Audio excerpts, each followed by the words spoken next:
照你说的，他们可能走的是水路，也就是说他们防止留下过多的痕迹，都是在溪水里走的。你们看，这溪水从高山下来，在几座山之间蜿蜒流淌，他们只要跟着水走，就能到达临平郡外的护城河。可是这么多人，一夜之间只怕走这水路不行。所以临平郡还是有古怪，或许当初撤兵的时候，他们根本就没有走。只是没想到云将军不入驻临平郡，所以卷土重来。咱们先去探探他们的老巢，只怕他们倾巢而出了。盛长歌也是沿着溪流走，沿途看着那些痕迹，就听到远处传来号角声，吹的一声长声。楚征出战了，云将军迎战了。统领，要相信云将军，这一战不会输，咱们加快速度。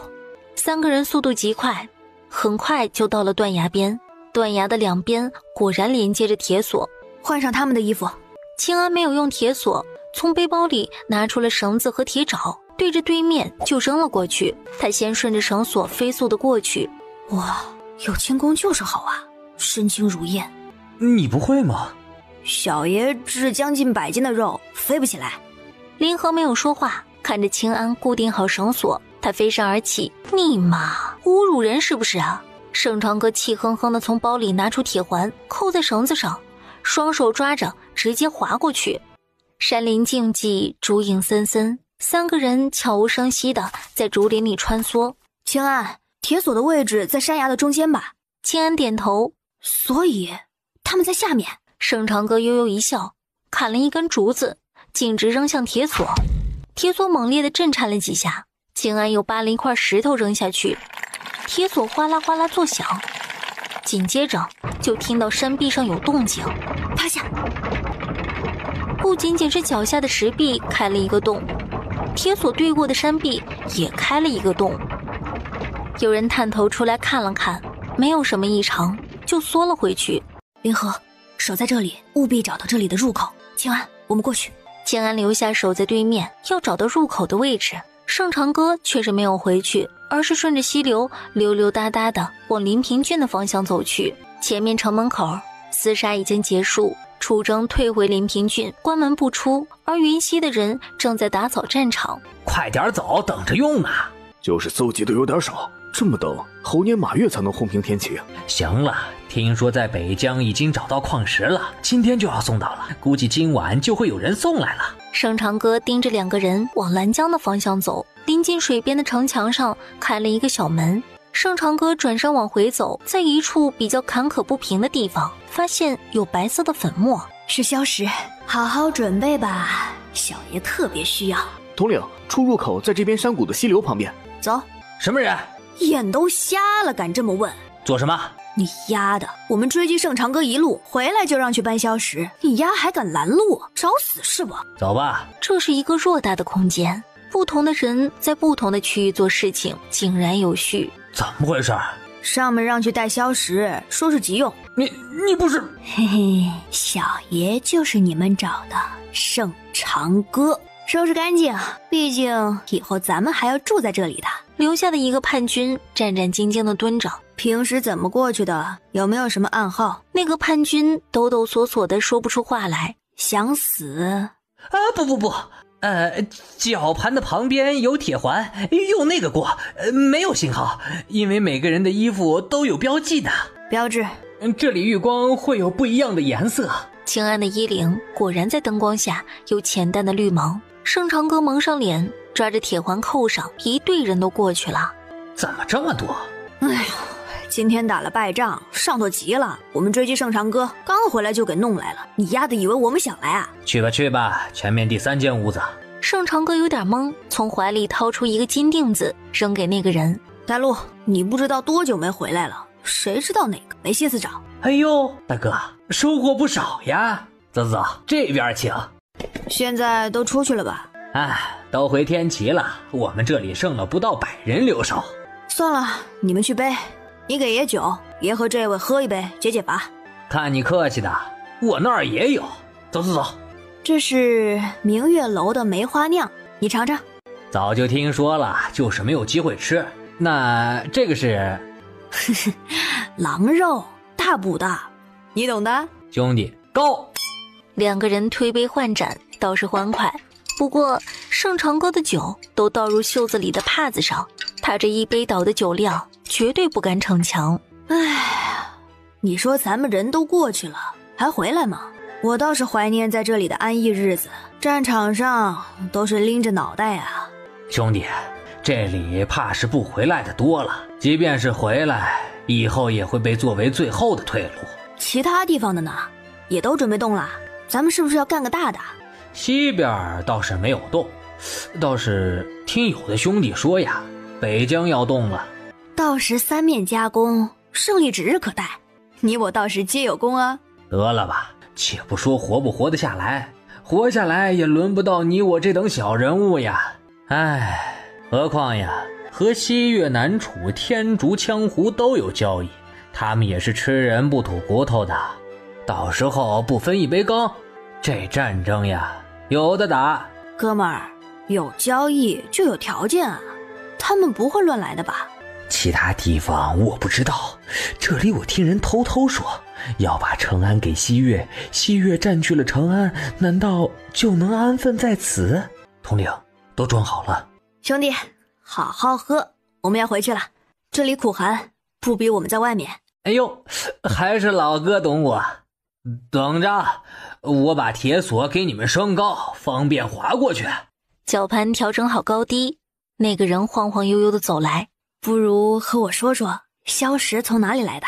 惯例是不问上面的事情，兄弟，你过了。小爷不是你们的人，难道不能问吗？你是谁？小爷盛长哥啊，你们一直找的盛长哥。直指盛长哥。你竟然是盛长哥！不如你说说，你们的粮草在哪儿？萧石从哪里来的？若是你知道的都说说，小爷也许会放了你。不可能，兄弟们！停，吵得耳朵疼。你的兄弟们都去阎王爷那里报道了。说或者死，二选一，很好选。你真的能够放了我？钱你也可以带走。粮仓在另一座山腹里，一直都是我们提供银子，南楚和西越提供粮食。走吧，带我们去看看。那个需要特殊的东西，我打不开。带我们去。那人一个哆嗦，匆匆走在前面。就是这里。盛长哥心中一动，想起了程平伯的那个戒指。盛长哥拿出戒指，对准凹陷按了下去，完美契合。就听轰隆声响起，清安直接把盛长哥拉到一边。万一里面有机关呢？石壁慢慢划开，盛长哥惊呆了，整个山腹都是粮食，银子。发财了。知道怎么做？清安用力点头。一行人出来，盛长哥拿下戒指，那石壁悄无声息地关闭了。他把戒指扔给清安，你来做。那人依旧不敢乱动。走吧。清安迅速地跟上去，还没有走多远，就看到他脸色惨白倒在地上，很快就没了声息。等到有蛊虫破胸而出，直接用石头砸死。一行人背着东西回去，留下清安带着10个人驻守。修整好的黑甲军已经整装待发。我们夜袭临平郡。统领，船已到位。夜色深，雾气浓，一艘小船晃晃悠悠地从护城河驶入兰江。盛长哥回想了一下，似乎船上的人没有什么动作。那个小门是怎么开的？干什么的？萧石。上面的人一听是萧石，继续巡逻走了。只有那个领头的就那么站着。小船靠近城墙，盛长哥扫了一眼，有一块墙砖格外的光滑，他的手用力地按上去，门缓缓打开。干什么大晚上？耽误了上面的事情，你负责。快点进来。这么多吗？嗨，我们第一次出来，不太明白规矩。虽然洞里给说了，还是请两位介绍一下，别回头得罪了上面。兄弟们出去了一趟，略有一点钱财，请兄弟们喝酒。那感情好呀，坐，我们给你细细说说。这呀，临平郡的规矩。坐下，听着两个人把临平郡里里外外说了一个遍。这萧石要送去将军府的，进了府莫要问，让你干啥就对了。等到盛长歌从这一处房子出来的时候，发现这里就是民房。4个人沿着街道往前走，就发现临平郡哪里还有什么百姓，每一户人家里住着的都是士兵。将军府前一队石狮子气势巍峨地站着。干什么的？盛长歌也不说话，只是挥挥手，后面的人立刻放下一个背篓，告诉将军，来了4筐。不一会儿功夫，里面就走出一人。你们是哪里的？老家的人，这是今日送到的，来不及通报就立刻送来了。你们青衣卫就是矫情，天天蒙着脸也不闷。进来吧。他们还没有走出去多远，就听到后面有人说话。堂主，你们这边请。来人，马匹拉下去，好生侍候。盛长歌好奇地回头，那个侧脸，那个身影很像孟云清。那个人走了几步，突然就停住了脚步。你妈，这哪里是京城的学子啊！站住！孟堂主，你有事儿啊？盛长歌的心头又是一跳，这就是孟云清。孟堂主慢慢悠悠地走过来，那个背影，那个走路的姿势，给他的感觉实在是太熟悉了。抬起头来。是。孟云清没有说话，直接伸手就抓盛长歌脸上的黑色布巾，这是一张皮肤黝黑的脸。你叫什么？杨六。萧石是哪里送来？从北疆运来的，今日才到。孟云清不说话了，只是阴郁地挥了挥手。盛长歌重新带回面巾，转身就走。往这里就行，以后还送到这里。盛长歌点头，背着被倒空的背篓，接着往回走。主子说了，绝对会记得西月的好，达成西月的夙愿。漠北雁已经到了长安，盛长歌跑，黑甲军你们都没有拦住。本宫可是真的不敢抱太大的希望呀！你既然已经来了，本宫就回去了，坐等你们的好消息。盛长歌回头看着楚征走的方向，不是他们出入的方向，也不是城门口，这临平郡有别的出口。其中一个黑甲军立刻放下背篓，径直跟着楚征走了。出城的居民里，2个士兵已经醉醺醺的了，这道门他们接手了。天色黑沉沉的时候，那名黑甲军回来了。统领，南面城墙有问题，他们进入民房就没了踪影。属下查探了一番，外面就是兰江，并无人走，只能是城墙。走。2个人一路跟到了东边，他们速度很快，追到正好看到楚征一行出城，他们竟然骑着马就从河面上走了过去，然后消失在苍茫的夜色里。跟着。黑甲军跟在后面过了护城河。盛长歌用手试探地去按水下，竟然是结实的石板，距离水面半个手臂深。他在墙上仔仔细细地看了一遍，果然看到有些砖块比其他地方的光滑。盛长歌顺着原路回去，民居里已经站了黑压压一屋子的黑甲军。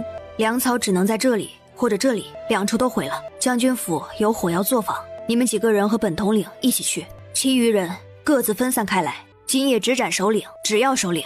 至于谁是，自己找回来论功行赏。夜色已深，临平郡已经陷入了一片沉静。城墙上的巡逻队已经被处理了，数道黑影从民房出来，散入城里的各处。盛长歌带着几个人悄无声息地回到了将军府的后面。屋子里果然很多制造火药的原料，还有已经制成的弹药。统领，城墙上有火炮。给云华那边传递消息，2刻钟之后，天启军听到临平郡的动静，围攻临平郡。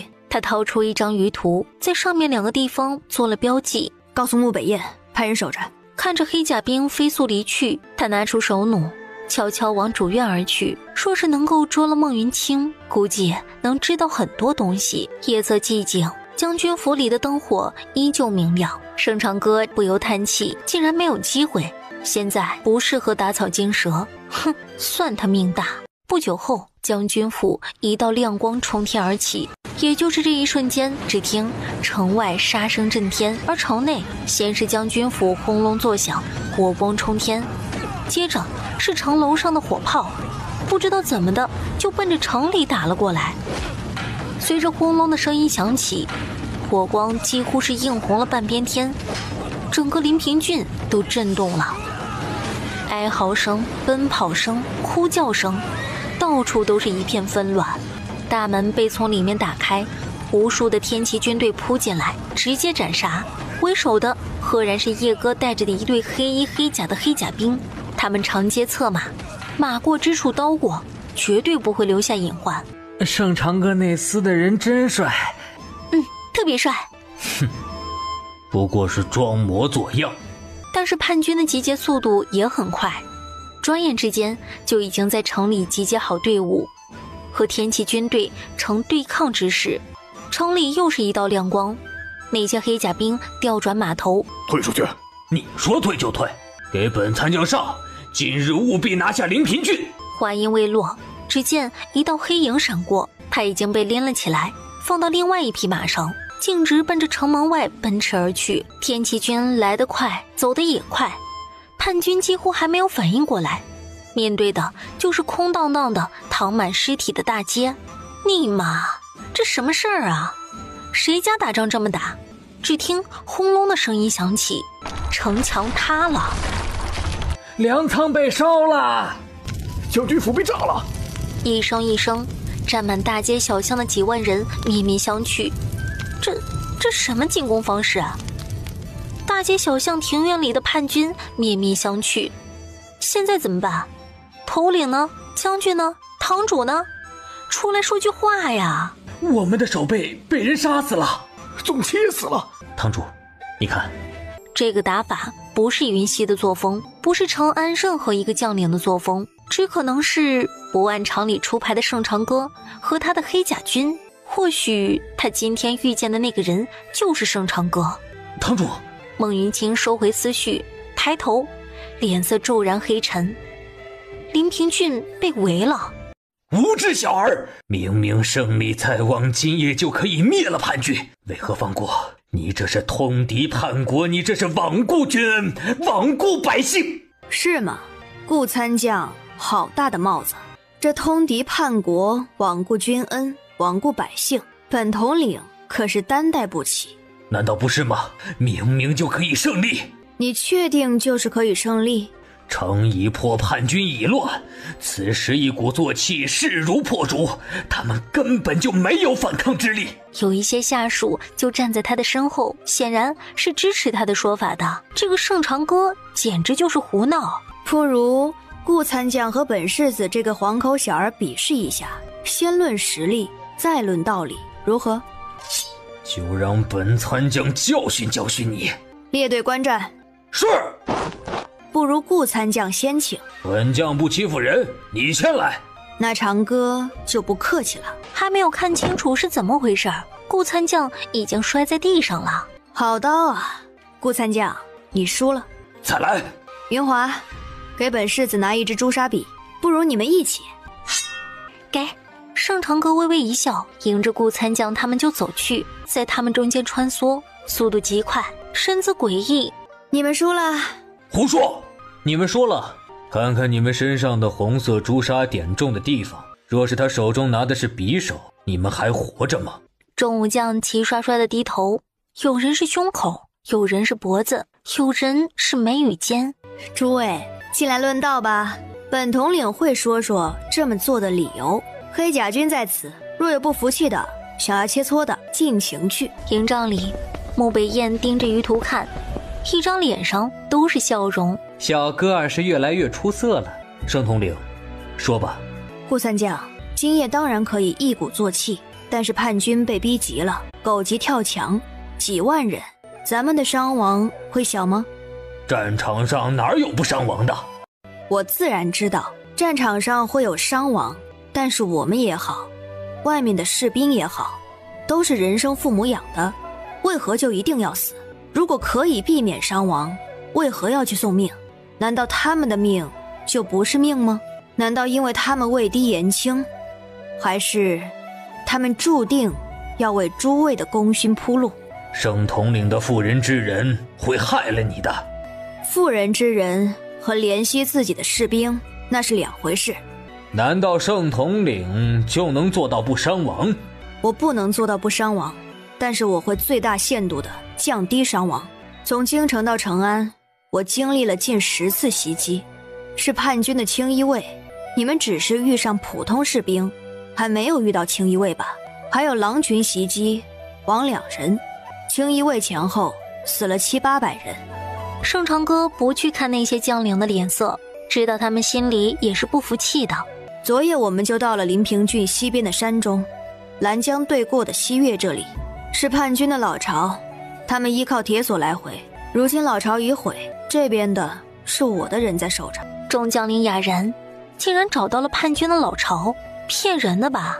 我相信云将军和顾参将一定派人搜过山，却是没有什么发现，对吗？云溪点头，的确没有找到什么。他们走水路，不是兰江，而是山中溪流。他们从山中溪流走入护城河，这里有船只接应，然后南边临江的城墙上有进出的门。不仅仅是如此，这里的城墙里是空的，可以走马。这边的护城河里有水下石板通道，大概有手臂深的位置。本王去看过了，的确是如此。也就是说，除了这个城门，人家还有2条通道进出，而你们毫无察觉。武将们不说话了，就是顾参将的脸色也是微微红了。这小子真的是不容小觑呀。他们准备制作大量的火药，轰平天齐。硝石是从北疆运过来的。营帐里众人哗然，火药早就有了，但是制造的技术不高，量甚少，所以一直都是战争辅助工具。今日城内的响声，就是我带人炸了火药房，破坏了城门楼上的火炮。城门楼上有火炮，众人突然就感觉不寒而栗，看着盛长歌的目光越发的复杂。这个黄口小儿怕不是个精怪吧？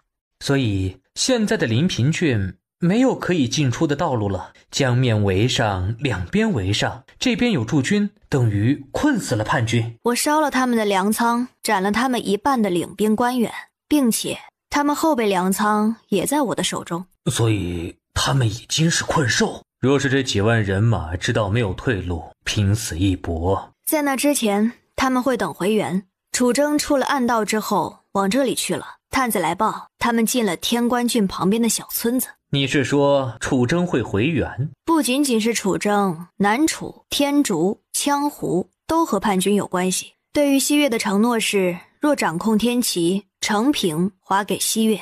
盛长歌扫过众人震惊的脸，微微勾唇。叛军这里只是其一，西面有，北疆还有，其他地方还有没有不知道。所以从今日起，每天都要捉了叛军来审问，同样要用临平的叛军来吸引其他地方的。所以现在就守着。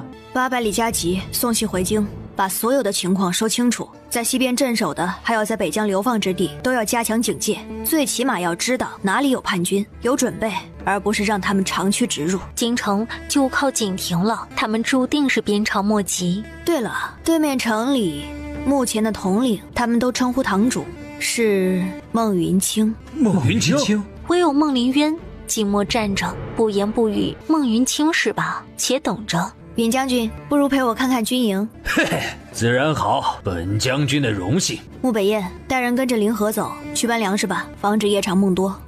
云将军，我爷爷究竟是什么情况？还请告知。郭公爷带了一队人马进山查看，听说遭遇围杀，对方人多，逼得老国公掉落了悬崖。多谢云将军，一定会平安回来的，一直派人在寻找。是啊，会回来的。没有联系上叶隼，他的心里也是不安。盛长歌带着人一路疾行，一直到了盛国公落崖的地方才停下来。放心，叶隼会好好保护国公爷的。放心，即便遇到了什么事情，还有我们，不是吗？是啊，我家世子爷天下无敌，英勇无比，英俊潇洒，玉树临风。夜莺瞎说什么大实话？这脸皮厚的，怕是火炮都打不穿。你拿着一把折扇，到底累不累啊？都上战场了，装什么风流公子？这每个人都有自己的爱好，比如你爱美人，我爱折扇画风流。两个人站在山崖之上，看着成平东方初升的红日。穆北燕，你对这天齐有兴趣吗？我母妃是鲜卑公主，我有外族血统，不能继承大统。能不能是一回事，当不当是另外一回事。这天齐现在看着是千疮百孔的，我怕我担不起。那你认为谁能担得起？穆北义、穆北庭还是穆北明？盛长歌勾起唇角，浅淡的笑容里都是嘲讽。其实盛世君主不好做，因为没有办法超越前面，怎么做都不出彩。但是乱世不同，只要是往好了做，怎么做都出彩。难道你不想成为千古一帝，青史留名？你看过这天齐的满目疮痍，难道不想重新打造一块净土，护佑你的子民？穆北燕，你是男儿，是顶天立地的男儿，更是天齐的皇子，你身上本来就是有这么一份责任。唉，盛长哥，你知道你在做什么吗？小爷我自然知道在做什么。你若有护佑你的子民的心，小爷我就护佑你。能得盛世子一诺，也是不容易。不，小爷我是有条件的。小爷的黑甲军永远是小爷的。另外，以后小爷我也想做个闲散吃皇粮的国公。穆北燕满头黑线，你丫的真能想，黑甲军没人和你争，问题是谁家一门俩国公啊？总要有些奖赏才有动力。小爷我又不喜欢朝堂，一个虚名不香吗？拿着俸禄吃香的喝辣的。说到底啊，你就是懒。小爷的时间要用来撩美人，想想一府邸的美人娇滴滴的叫着国公爷，爽不爽？穆北燕确定了，盛长哥狗改不了吃屎。越想越激动。穆北燕，回头写个保证书给我，一定要保证我未来过这样的日子。穆北燕无语，彻底无语，转身就走。喂，有点耐心好吗？走坏了摔了。话音未落，穆北燕就绊到树根上，直接趴在了地上。你这个乌鸦嘴。确定了，以后你会是经常被揍的皇帝。谁敢？小爷我，不爽就揍。小爷会是你惹不起的存在。穆北燕无言以对，盛长哥以后也一定做得出来，前景堪忧啊。统领，楚征跑了。跑了？奶奶的，他们不是盟友吗？这有情的小船说翻就翻。楚征跑了，回西岳了。就问孟云清，你丫的哭不哭？夜莺，多安排哨兵，至少方圆10里外都要查到。你担心什么？穆北燕走到盛长哥的身边，看着远处的士兵运粮食，那一山腹的粮食，他看了都激动。楚征跑得太容易了，而且孟云清的身边，我没有看到追我的青衣卫。你担心他们突然袭击？不是担心，是感觉要突然袭击。穆北燕，楚王是个什么样的人？不清楚，没见过。不过母妃说，当年先皇本来就属于他，后来不知为何突然立了父皇，然后12岁的楚王就去了封地，再也没有入京。12岁之后无人见过？无人见过，太后寿辰他都不回来，年节更不回来，只有一个女儿，听说在物色郎君。不知道那小娘子美不美？滚，比你大。姐姐更体贴，更懂得疼人。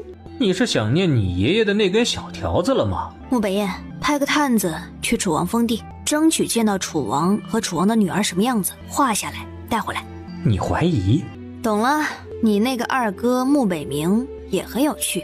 是呀，景王府黑狗咬了黑衣人，我那个二哥就杀黑狗吃肉，挺有趣。看来你不是傻子，小爷还以为你喝花酒脑子里只有风月了。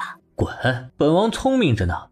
统领，孟云清带着叛军出城宣战，带着黑甲军去玩玩，多捉几个问情报，不要都杀了。林和，问问思燕，那种红色的蛊虫怕什么？带着点儿，不要太靠近孟云清，小心使诈。林和一个哆嗦，他们都见过虫子爬进商洛手里的样子，难道孟云清养的？他手里有个红瓶子，有血腥味儿，里面是活物。盛长哥，孟云清母亲是谁家闺女？小爷怎么知道？听说当年孟启父亲救下一人，就让那人的女儿嫁给了孟启。我游历的时候路过苗疆，那里的圣女和林氏长得很像，所以他猜测的挺准。你干嘛？手痒，揍人去。从侧面绕开厮杀的两军，长枪在手，直接奔着孟云清冲去。孟云清看着那猎猎飞舞的红衣黑甲，看着那一杆熟悉的长枪，那是孟长云的枪。他急忙策马回城，这样锋芒毕露的盛长歌，让他似乎看到了孟长云。盛长歌，你注定是要死的，不如省点力气。孟云清，你猜死的是谁？你若是带着黑甲军投诚，本堂主倒是可以留你一命。小爷敢投诚，你敢要吗？孟云清，你丫死了吗？盛长歌，你等着，本堂主一定生吞活剥了你，给本堂主射死他。盛长歌在弓箭手举起就位的那一刻，已经调转马头疾驰。城内无粮，我天齐有酒有肉，欢迎投诚。但愿你一直能够这么嚣张。堂主，下去吧。孟云清看着远处天齐营帐中的灯火，听到天齐军营有叫喊，有人入侵，一枚耀眼的红光升起。骑兵在前，步兵在后，直闯敌营，里应外合。敌营里，一群青衣卫如入无人之境。大人，刚刚看到的人都跑了，现在这些营帐都是空的。再找，势必要找到盛长歌。他们明明看到盛长歌黑甲军和天齐的将领都在里面把酒言欢，不可能凭空消失。大人，没有。大人，这边也没人。你们在找小爷我吗？杀！场面瞬间混乱成一团。那个大人依旧举着长剑刺过来。准备怎么办？小爷的手要是动一下，你就鲜血喷涌。这个地方是人身体里的大动脉，若是破了，也不过几十息的时间，你就会流光身体里的血。要杀便杀。不，那多没趣。你且看着。盛长歌逼着他转身，看着他的部下在黑甲军扫过之处一一倒下。他们费尽心思培养出来的青衣卫，在黑甲军的手中竟然走不了5招。你要不要说点什么呢？说不定小爷心情一好，就放你一马。我没有什么要说的。哎呦，终于看到一个像样的了，宁死不屈，佩服。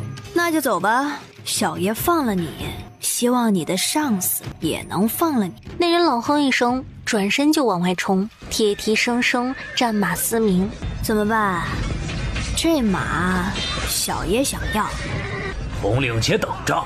骑兵们还没有弄清楚是怎么回事，就被捆成了大粽子，而高头大马上逼挺坐着的都是黑甲军。前面的如何？外面传来呼喊声。嘿嘿，已经乱了，可以进来。顺便夺了骑兵腰间的信号，放了出去。后面的步兵精神振奋，呼啦啦地往前冲。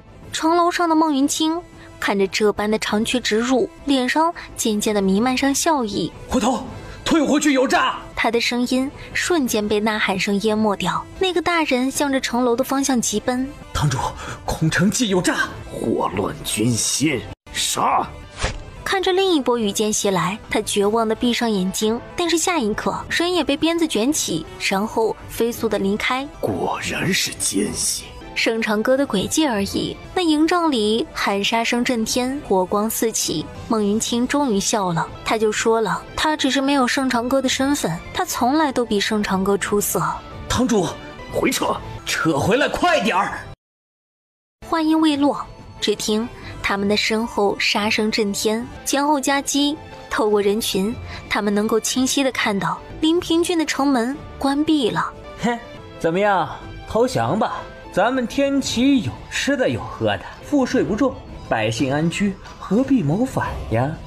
一旦严查，必定牵连家人。弃暗投明者，本王做主，可以既往不咎。投不可投诚，他们就是骗人的，投诚必死。冲出去，怎么可以呢？他话音未落，就有一支箭穿透了他的喉咙。投诚，或者死。真的不杀我们？真的不杀你们。都是天齐的人大错未成，可以回头。我们投诚。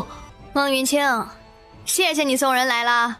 孟云清差点气晕过去，3连败，在盛长歌的手里一连栽了3次跟头。雨开始下得大了起来，孟云清就那么定定地站着，看着远处的营帐里灯火通明，听着风里隐隐飘来的欢声笑语。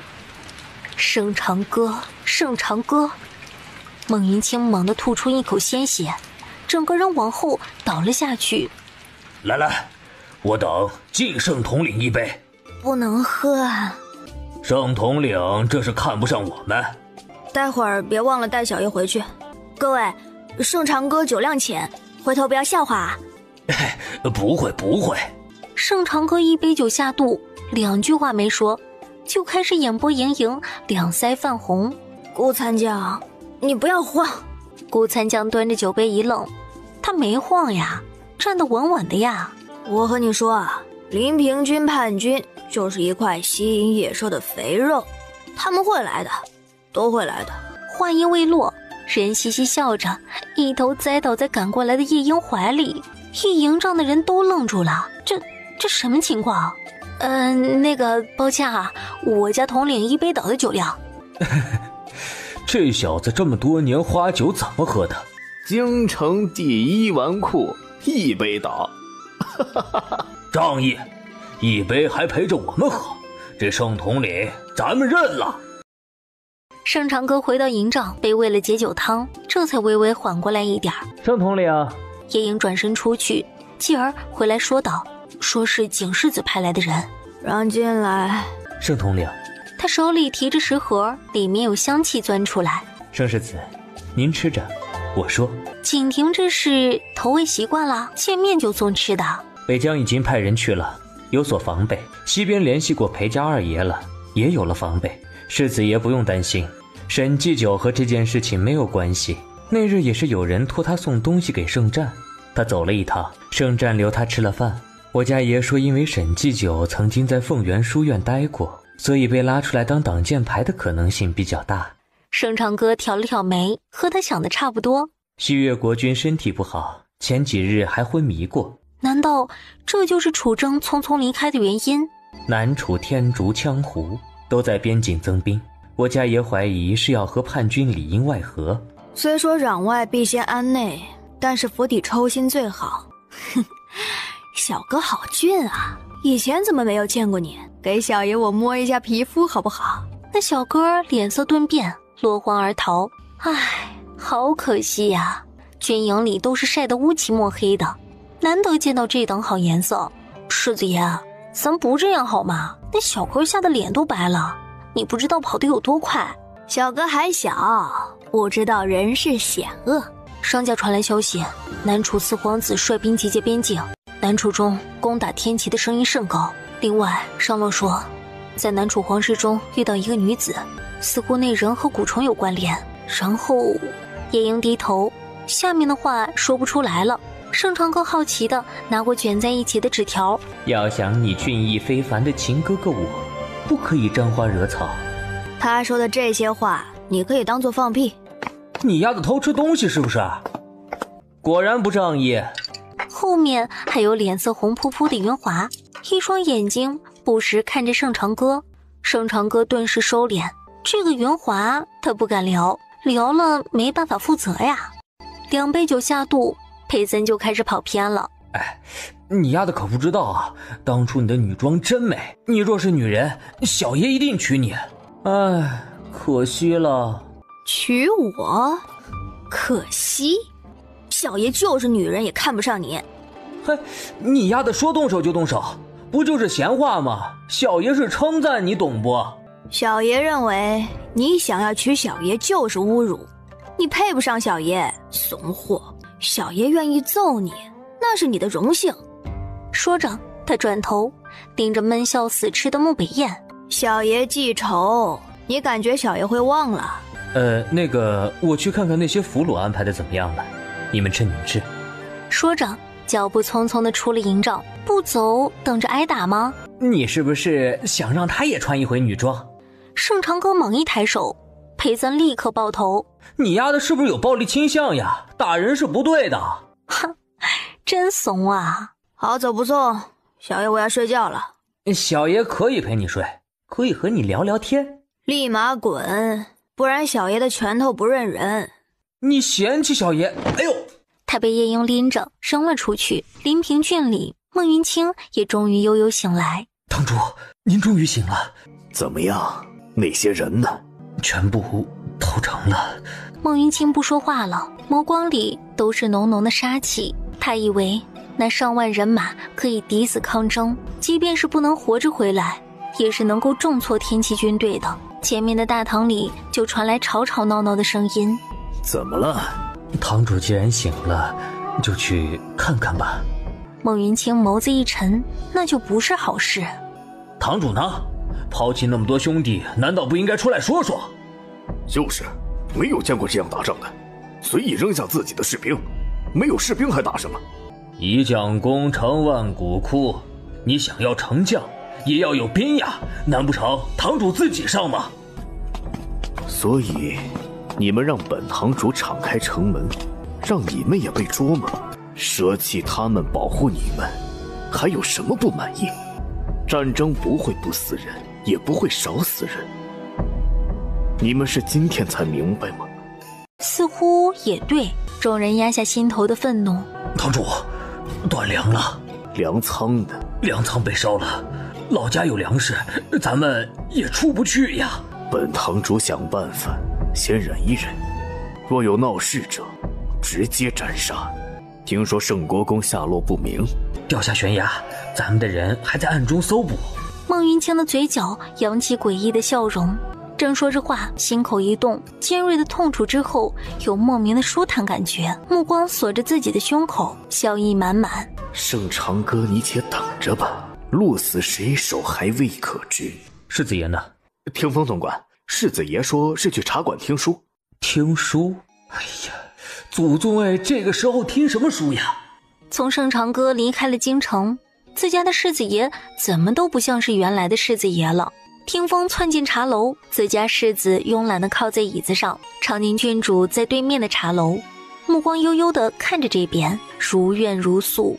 啊，承安来消息了，说圣世子3次打败叛军，俘虏1万多人。景婷的唇角微微勾起。叛军堂主是孟云清，北疆萧时已经运送到承安，意图跑攻。圣世子的意思是北疆有可能也这么做。景婷的手大大地敲着桌子。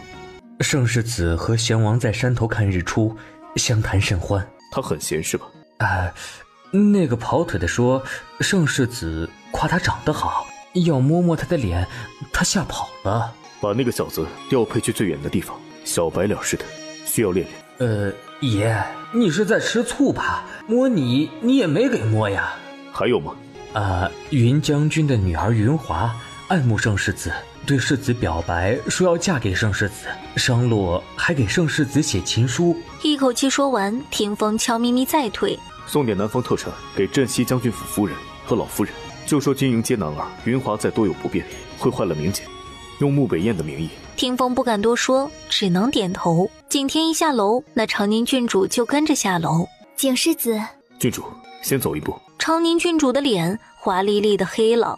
景世子真是不识抬举，君主的皇上皇后和太后的疼爱，地位堪比公主，哪一点辱没了她？景婷，你既然如此，就不要怪我按照姑姑说的去做了。景世子进宫嘛，王公公去景王府找你了，少老夫一段路喽。怎么了？皇上今日咳疾犯了，王公公说圣体不适。陆院使最近多费点心，叛军在外动荡不安，万不可这里出事。老夫懂，听说圣世子数次胜仗，那小子竟然是个好的。他一直都是个好的。御书房里咳嗽声声，景婷和出门的皇后走了顶面。听说景世子和圣世子关系很好，圣国公嘱托景婷照看他。哼，希望你不会后悔。晚清查得如何？若有疑问，可以来找本宫，本宫还是帮得上忙的。多谢娘娘。景婷，来。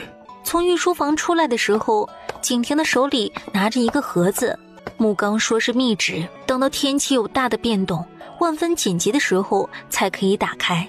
景婷挑了挑眉，冷笑，若是当初多用一点心，维护好4大家族的将军们，哪来今日之节？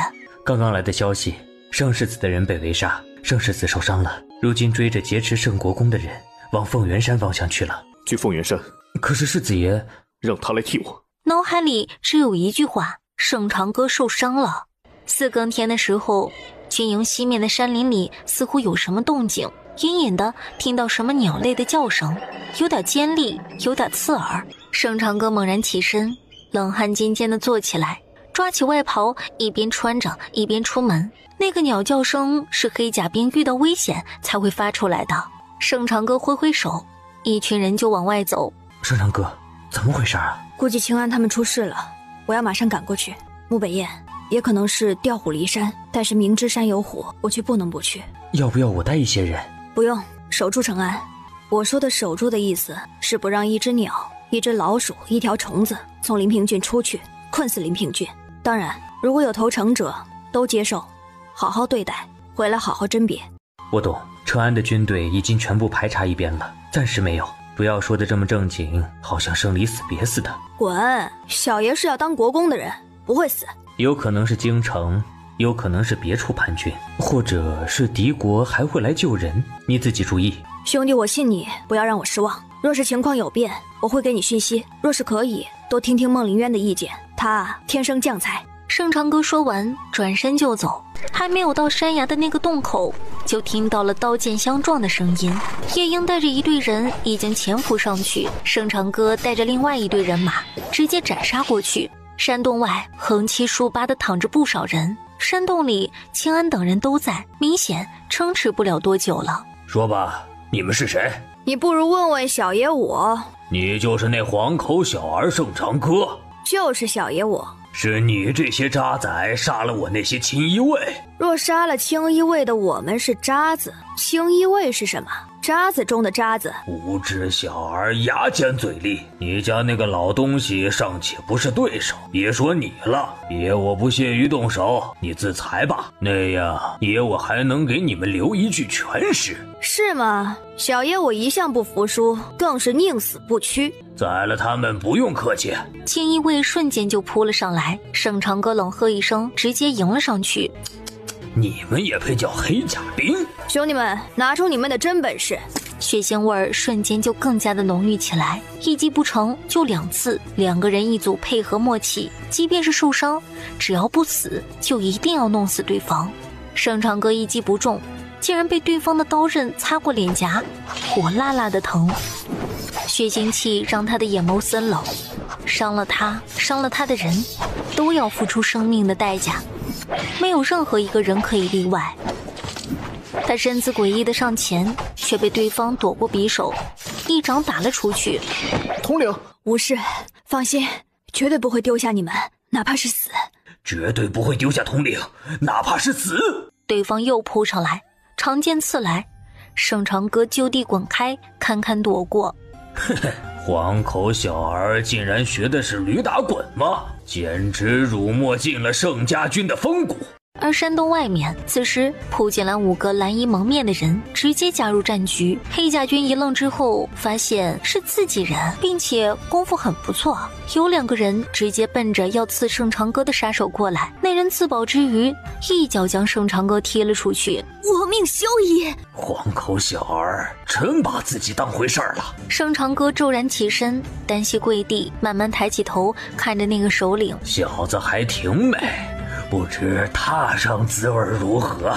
首领你……首领之后觉得去捂住自己的脖子，他不明白盛长歌在被踢飞的过程中是怎么伤了他的。黄口小儿就喜欢斩首，群龙无首，当如何？杀！黑甲军气势大振，瞬间厮杀起来。就看着你引以为傲的轻衣卫为小爷的人祭刀，没有人可以招惹了小爷我而不付出代价，你也一样。厮杀声渐渐停止，除了1、2个活口，其余的都死了。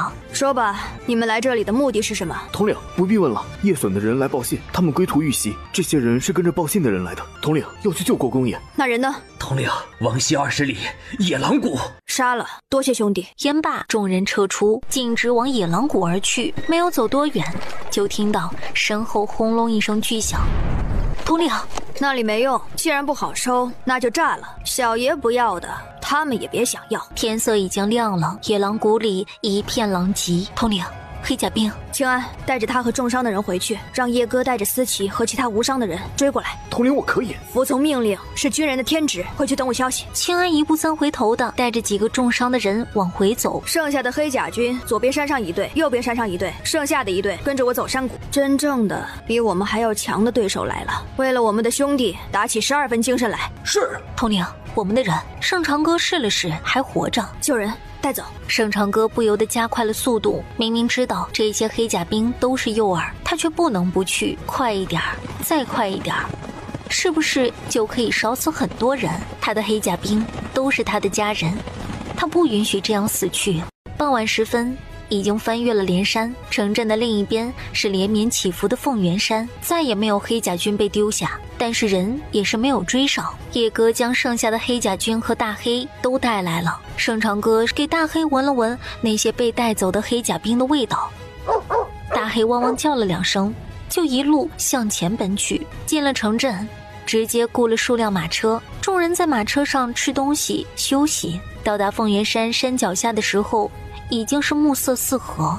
统领，那个重伤的黑甲兵终于醒了过来，能说多少说多少，养伤要紧。对方有200多人，武艺高强，我等不敌车轮战，被活捉了。他们想要去哪里？他们中似有天竺人，不知道是不是要去天竺，但是想要用国公爷调你离开，在外面围捕你。那边围攻长安，救出叛军，扔下属下时，副统领说国公爷暂时无碍，要当筹码用，你自当心。果然和他想的差不多，调虎离山。送去商家商户，养好伤，自行跟上。夜莺发动一切力量打探天竺的消息，休整一下，夜探凤元山。我让你们一路想想那些轻一位的招式，可有破解之法？统领放心，每一场战斗都不会白打，我们都对他研究过了。凤元山，我盛长哥来了。统领，夜莺送了那个重伤的黑甲兵回来，递给盛长哥一卷纸，赫然是连山西面的舆图。当然依旧少不了那些甜的腻人的话，记得要想秦哥哥哟。他怎么知道自己缺什么？夜莺、林和、叶哥，你们各带30人，围绕凤元书院周边探查一下，看看有没有别的出口或者是异常情况。思琪，你带着大黑和我出去一趟，其他人就地隐藏，等候消息。高处的警戒做好。夜色里，2人一狗静静地向前。哎，世子爷，听说……你什么也没听说，现在闭嘴，别让小爷揍你。可是你怎么就中了状元？真的是锦世子教导有方。哎，听说京城学子为了求锦世子指点，锦王府的围墙都要爬得掉砖了，狗都累得不想叫了。盛长哥满头黑线，不能搭理，这厮就不能搭话，你一搭话那就是没完没了。听说你为情所困，跳了池塘自杀。哎，话说回来啊，天下美人有的是，男的女的，只要世子爷想要，思琪都给你打运带回来。小爷我忍，看他轻功好，忍了。还听说你钻过景王府的狗洞，还被抓了个正着，听风那厮差点不能人道。盛长哥攥拳，手痒，想揍人。唉，听说杀猪家的那个星儿拿着2把杀猪刀表白，哎呦，想想就惊悚啊！哎，听说你穿着女装极美，可惜没有眼福。哎，什么时候还穿不？你从哪里知道的？1两银子一条，从亲安那儿买来的呀。哎，是不是真的？若是假的，我要求退钱。你丫的再说一个字，小爷让大黑咬你。话说他不是追着你跑吗？怎么现在这么听你的话的？忍不住盛长哥一头撞树，他万分后悔带了这么一个二货出来。大黑转头对着思琪呲呲牙，思琪瞬间就老实了。对了，乖宝，他要是一张嘴，你就准备咬他，回头给你吃烤鱼。大黑瞬间高兴的摇尾巴，思琪哀怨的盯着一人一狗，对他都不如对一只狗好。突然直接拎着盛长哥飞上了树，大黑也立刻往一边跑。让你丫的多话，差点被发现了。思琪低头看着2个人拿着火把走过来，然后聊着天，渐渐远去。他们这才发现前面密密的高高的一圈树木就是凤元书院的外墙。2个人跳下来，悄无声息地跟上去。你说天黑之前上来的一伙人是做什么的？没有看到抓了人吗？上面的事情看到装作没看到，有问题也不要问，这是规矩。难道你想死吗？不敢了，可是我听说马上就要让我们下山了。在这里才安全，下了山完不成任务，只有死。两个人不说话了，接着往前走。盛长歌点了思琪一下，思琪身形一闪，直接把那个年长的打晕，转身捂住了年轻的想要尖叫的嘴。我问什么你就说什么，你们都不用死。那个年轻的惊恐的点点头，叫也没用，他们的速度没有我的刀快。今晚来了一群人，还抓了人。被抓的人什么情况？他们是留在这里还是准备离开？除了一个老头，其他人都受伤了。他们说在这里吃点东西换匹马，马上赶路。现在走了吗？进了院长的院子，没有出来，应该没有走。凤元书院的学生都是怎么报名的？不用报名啊，他们去我家找我的。我爹爹被诬陷杀人坐牢了，弟被村里恶霸抢了，家里吃不上饭，他们找我就来了。他呢？他姐姐被县令侄子抢去了，父亲李伦被打死，母亲在村里被逼自杀，他逃亡出来的。他打晕。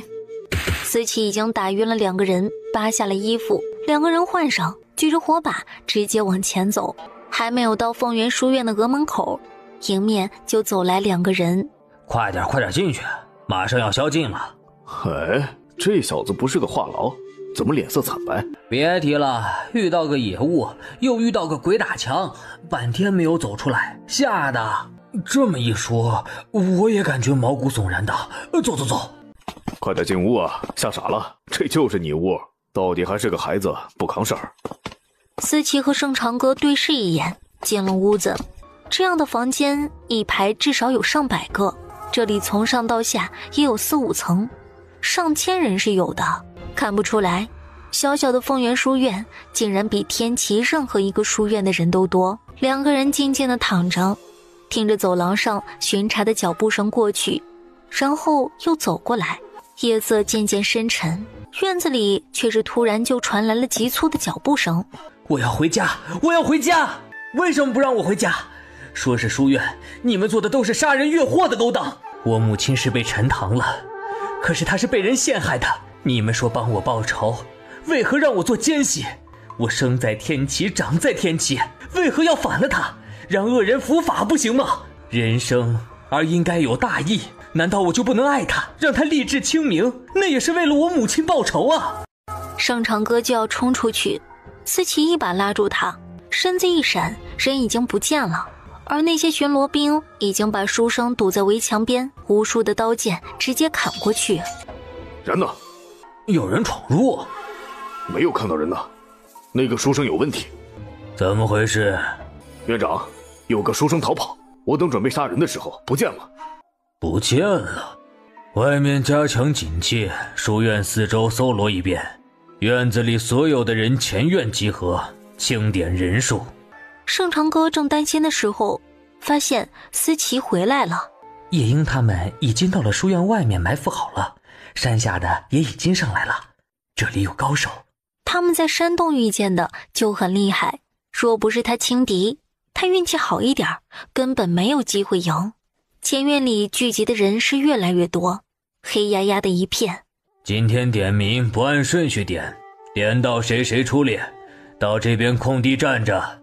盛长歌心里咯噔一下，奶奶的，刚刚忘记问名字了。他们看着叫到名字的人一一走出去。第二遍，等着听第二遍，那就是了。袁思。思琪答了一声道，径直往旁边走去。高台上的院长似笑非笑地看着他，而那里站着的学子竟然齐刷刷地退开了，就是盛长歌身边的学子也齐刷刷地退开了。盛长歌不解，哪里不对？难道他才是袁思？盛世子，久仰大名。您老虽说年龄大，但是耳聪目明，倒是让人佩服。那院长呵呵一笑，挥了挥手，周围的侍卫刀剑出鞘，直接围了过来。盛世子等候已久了。院长挥了挥手，那些学子都静默地散去，而被思琪救出去的书生竟然从外面打开门走了进来。盛长歌眸子一沉，思琪的脸更是直接黑了。感情这根本就是个请君入瓮的局。那个书生笑眯眯地看着盛长歌和思琪，撕下脸上的伪装，太子长随意长轩。盛世子，若是你愿意交出黑甲军，你就是凤元书院的贵客。当然若是不愿意，将来位列侯爵也不是不可能。你的祖父我们会好好保护的。那就先让本世子见见我家老头吧，总不能你说什么就是什么。合作要有合作的态度，也要有诚意。你们一边杀着本世子的人，囚禁着本世子的亲人，一边说合作，这种说法不感觉无耻吗？哼，盛世子这是敬酒不吃罚酒。看你说的，这不是谈合作吗？既然合作，那不就是人谈的吗？盛世子是何意？我可以保证你的爷爷还活着，好好的活着。在这里？那就不能告诉盛世子了。盛世子也要拿出自己的诚意，不是吗？那就已经不在这里了，那就没有必要谈了。话音落，他的身子诡异的一转，人已经在院长的身后，匕首已经在院长的脖子上。院子里突然就冒出来很多青衣卫，这些人内敛静默，和他曾经遇到的不是一个档次的。场面挺宏大的。盛世子，本院长不是那么好劫持的。话音落，骤然从盛长歌的手里挣脱，那匕首划过他的脖子，竟然没有什么损伤。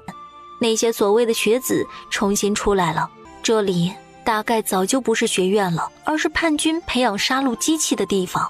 青衣卫大概就是在这里训练出来的。盛长歌，降或者被斩杀，罚酒不好喝，有点苦啊。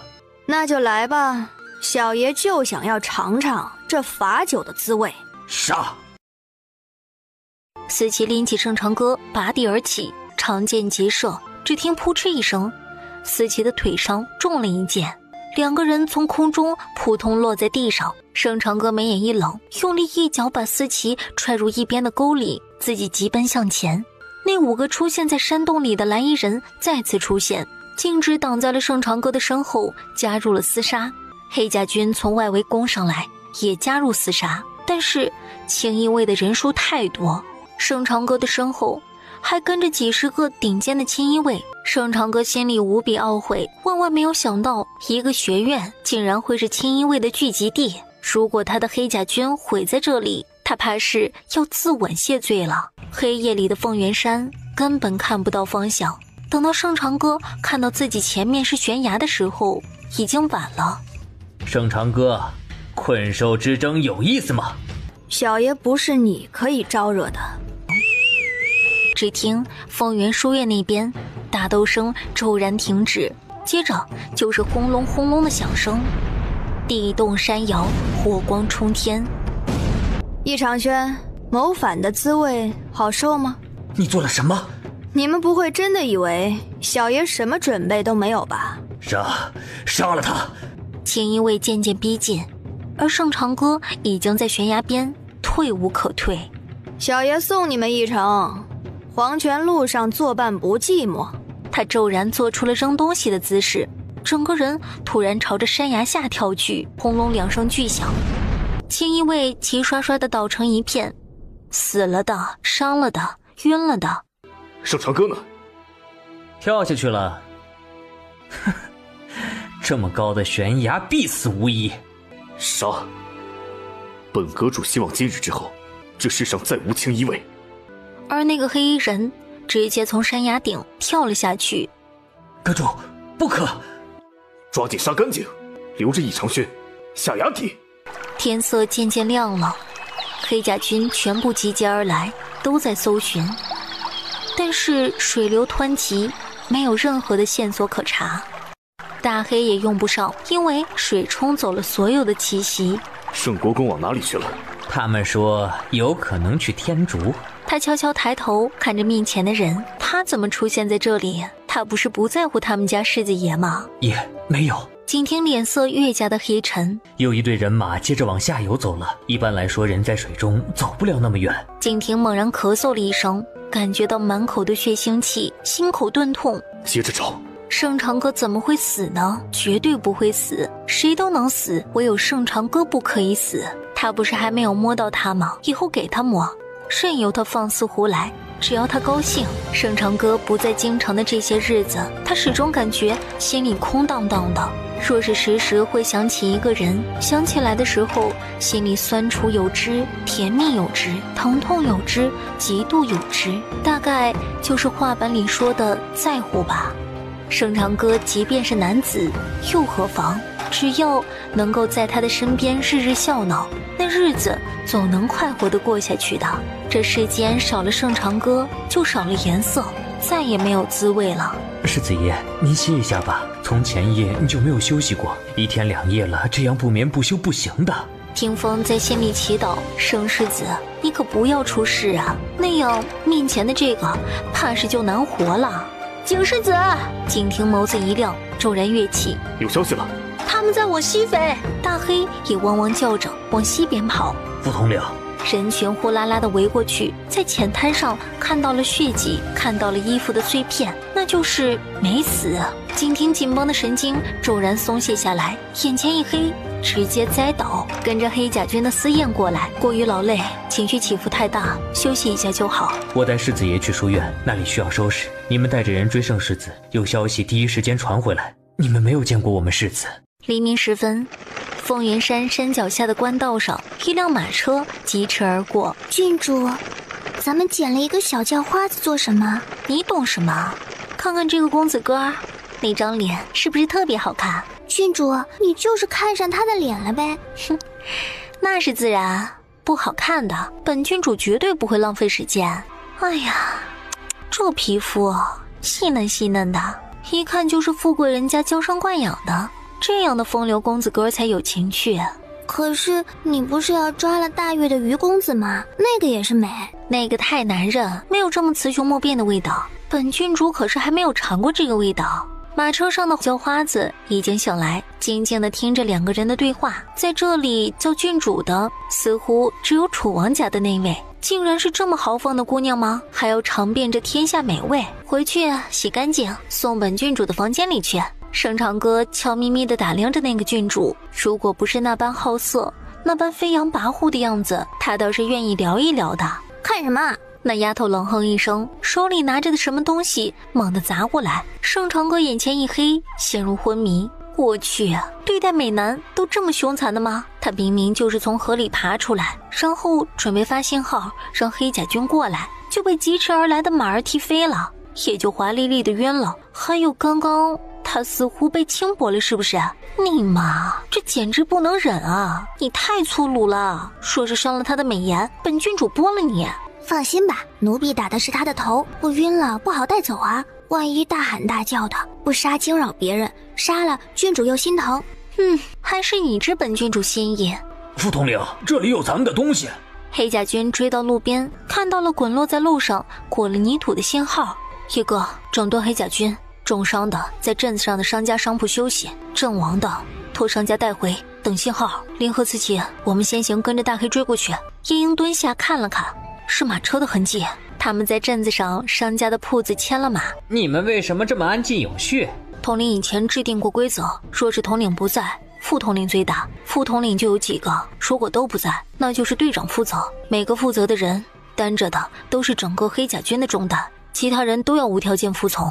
所以无论什么时候，哪怕只剩下2个，也知道自己该做什么，不会乱。对，统领若出事了，我们第一要务是完成没有完成的任务。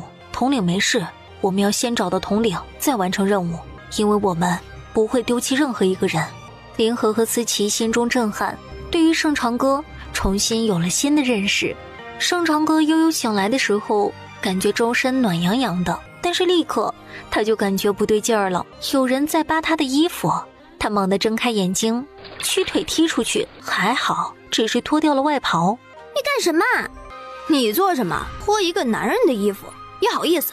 能让本姑娘伺候沐浴是你的荣幸，快点脱了，洗干净，还要去郡主的屋子，耽误了你我都录不着好。小爷我自己来，你是不是想要偷看小爷的身体？来来，小爷也给你脱了，咱们裸成相见。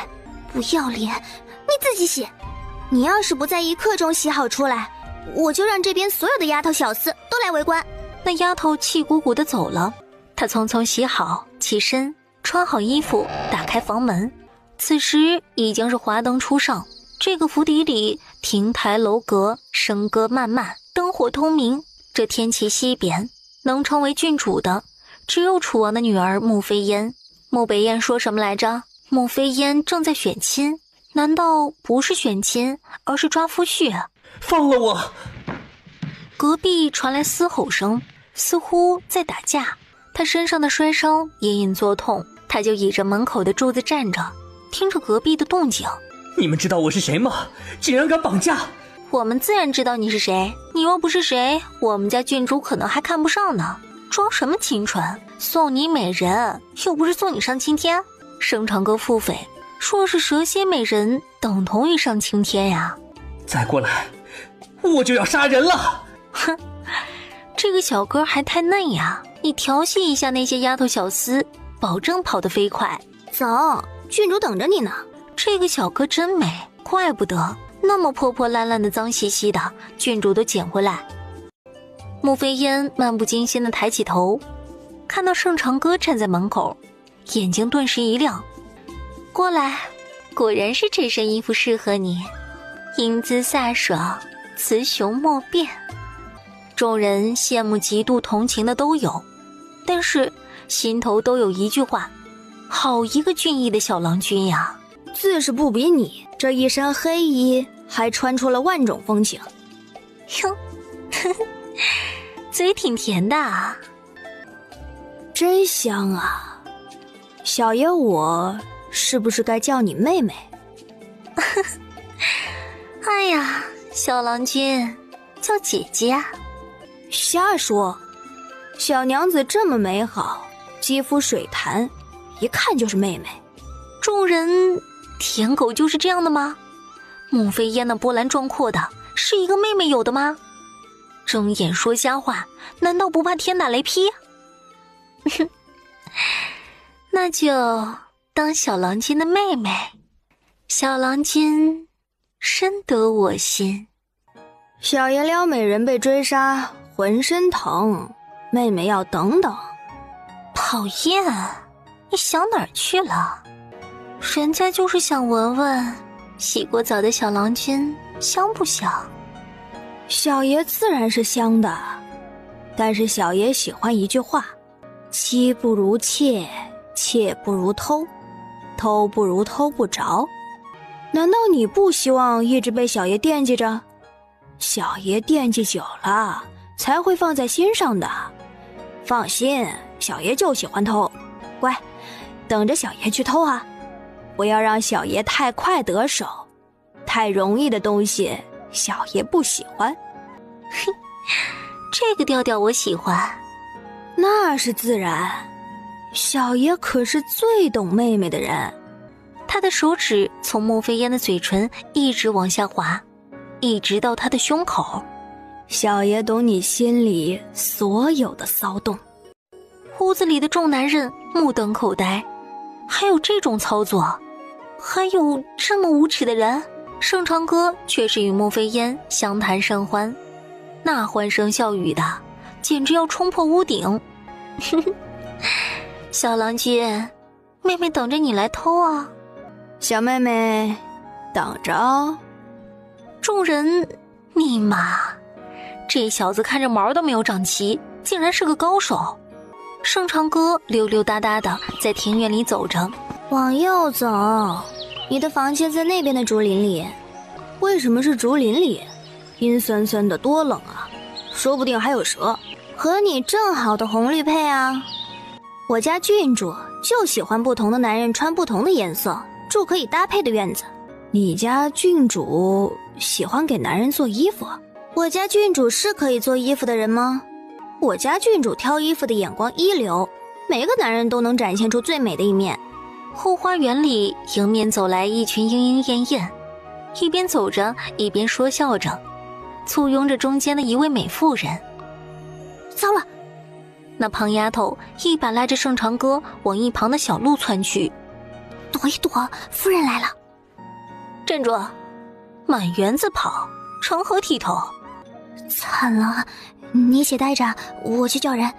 一溜烟人就没影儿了。盛长歌，丢下他真的好吗？转身，抬头。盛长歌慢慢转身，淡淡抬头。你为何在这园子里？盛长歌眉宇间闪过深思，难道他认识自己？问你话呢。郡主让那丫头带我去自己的院子。燕儿的人，外男随便在后花园乱转，意图不轨，拖下去杖责50。盛长歌眉眼一沉，真以为他是王了？杖责50会死人的好吗？你要打谁？盛长歌松了一口气，他想要摸清楚情况，现在动手不是好时机。郡主，杖责50会不会死人？哼，本郡主的人什么时候轮到你一个妾室处置了？莫不是忘了你伴奴的身份了？别怕，本郡主在。燕儿，你怎么可以这么同我说话？我终究是……别给脸不要脸！你想要说什么？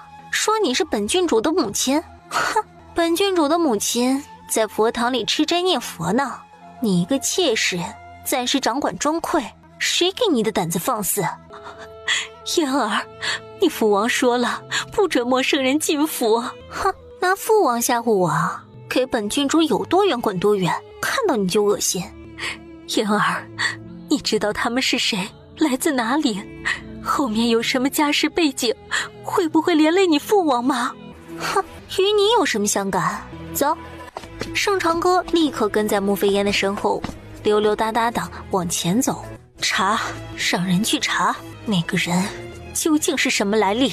以前那些男宠打了也就打了，穆飞烟从来没有生过这么大的气，而且那张脸他怎么就感觉有点熟悉呢？王爷呢？王爷招了飞花楼的姑娘唱曲儿，忙着呢。你们先回去，我去找王爷。美女妹妹，就别气了，生气会长皱纹的。油嘴滑舌，他一定是嫉妒你能得到这么帅的小郎君，所以高高兴兴的气他。小郎君，本郡主等着你来偷啊！转身离开了。你是谁？都是被囚禁的，相逢何必要相识？这丢人的经历，难道你还希望谁记得不成？你有办法出去？和你有什么相干？若是你能带我出去，条件你提。大岳的于公子就是不一样，大气。你认识我？哇，想走自便。他不是没有想要出去，这府邸有暗卫看守，想要出去根本就不可能。那张笑脸他似乎见过，似乎在天齐的京城，因为一直笑着，因为一袭烈烈红衣，因为远扬的纨绔之名，盛长歌胜过功夫世子盛长歌。如今盛长歌在这里，那就意味着他很快就能出去了。夜色深深，硕大的府邸陷入一片安静之中。盛长歌房间的窗户悄无声息地打开，刚刚想要出去，就听到远处传来打斗的声音。盛长歌趁着这个机会从窗户里出来，沿着树木的阴影行走，没有走多远，就看到几个人匆匆过去。盛长歌眉眼一闪，悄咪咪地跟在后面。什么人闯入？身份不明，但是身手极好。程安？什么？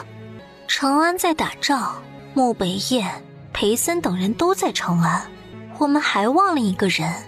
谁？全力击退入侵者，你们先回去。说着，他脚步一拐，直接奔着前面的院子走去。盛长歌悄无声息地跟在后面。前院的大厅里，穆飞烟静静地站着，似乎在等人。盛长歌直接躲入一旁小房间的软榻下面，良久才听到外面传来脚步声。父王，你受伤了？一些皮肉伤，无碍。他悄咪咪地探头，只能看到一个背影，那个院长。有人夜闯王府。燕儿，凤元书院没了。没了是什么意思？那一队青衣卫抓了圣国公，引来圣长歌，本来想在凤元书院灭了圣长歌和黑甲军，谁成想黑甲军厉害，有火雷还有后手，除了我和几个青衣卫，其余的都没有逃出来。父王，凤元书院可是咱们最后的底牌，没有凤元书院，他们认为我们没用，这以后……所以来的人有没有可能是圣长歌？咱们是不是该准备后路了？放心，后路我已经准备好了，随时可以走。父王，你有没有发觉成安的事情并没有想象中的顺利？那是不顺利吗？那完完全全就是被困死了。前一位一路斩杀圣长歌，到现在完全折损，女儿感觉希望不大了。后路准备好，随时准备走。可是佛堂的那个女人，带着，那是他们的底牌，也许将来是咱们的王牌。不明白，那老太婆留着这个女人做什么？不该问的不要问，那个老女人的能量不是你能想象的，最应该防备的人应该是她才对。咯吱一声，谁？把屋子仔仔细细的搜一遍，王府里全部搜一遍。父王，你先去歇息，万事有我。燕儿，若是离开，你母亲……父王，若是带着她，你我走得了？唉，也罢，让他们都过来搜查，暗处的都出来。他自然也没有发现，在他站到门口的时候，一道黑影从窗户里飞出去，到了安全的地方，圣长歌才被放下。那个兄台，谢了哈。你忙，不如我有事先走了。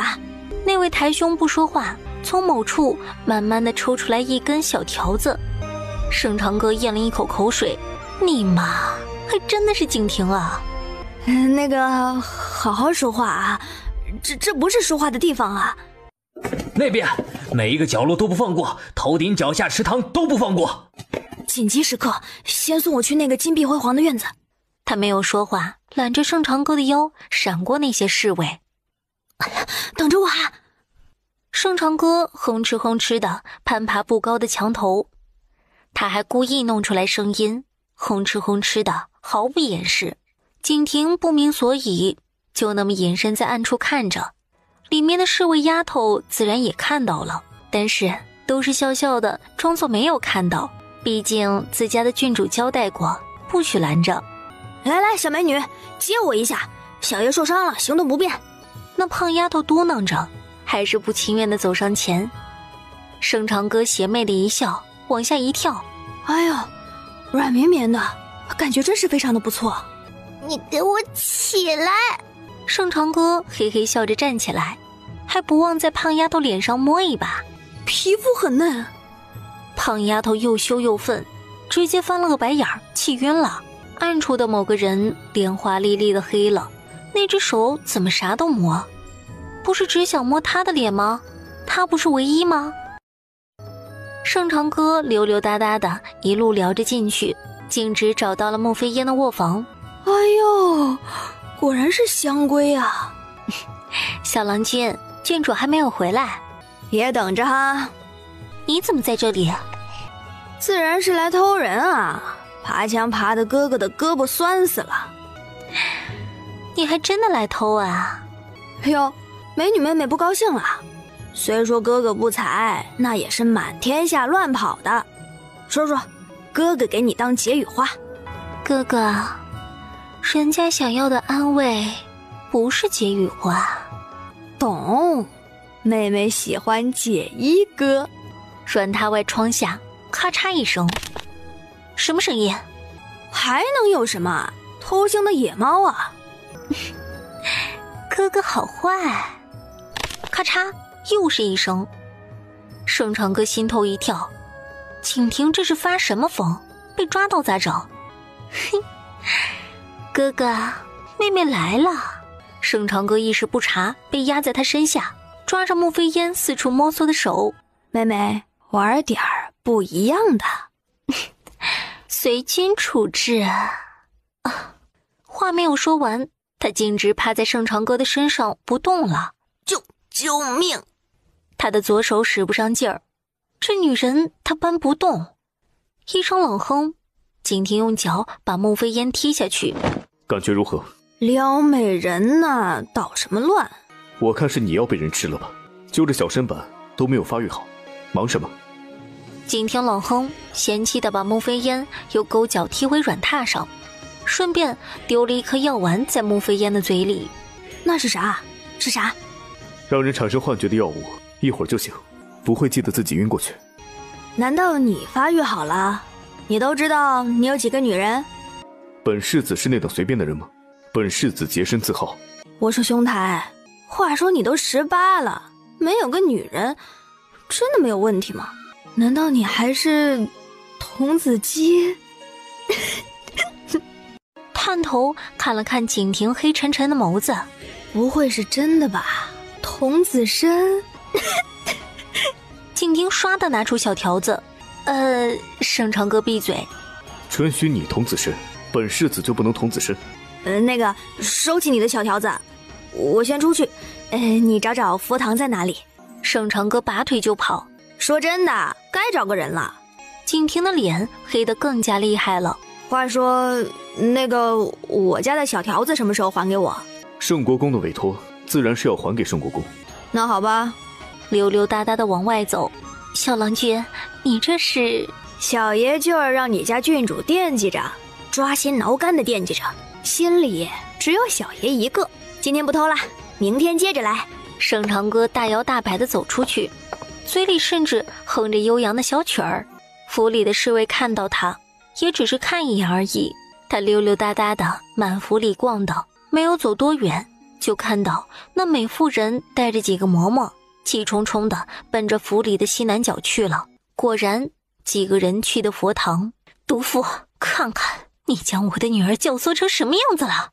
我的女儿凭什么记在你的名下？是你做母亲。这个女子为何让他有熟悉的感觉？那张素白的脸竟然有莫名的亲切感。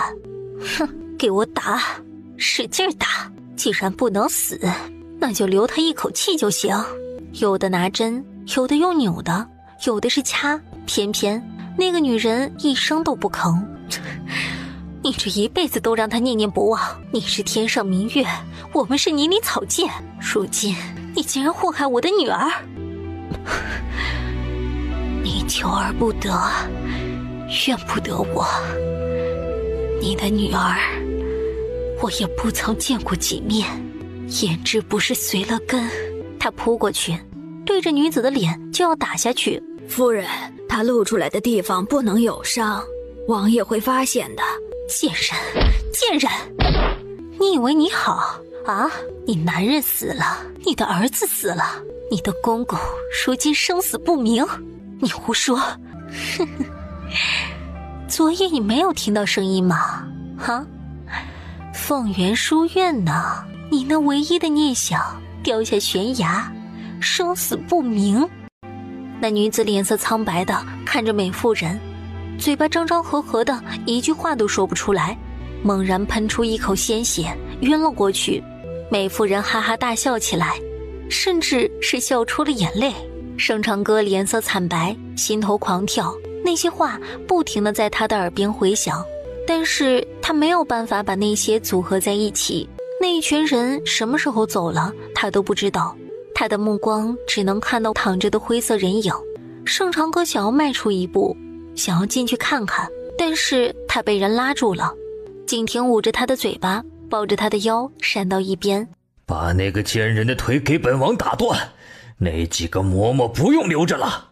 他身后的一个府医立刻拎着箱子过来，然后把脉。王爷，王妃情绪波动太大，伤及心肺，另外王妃身上应当有伤，你去看看。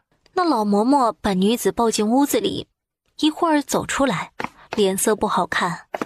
怎么样？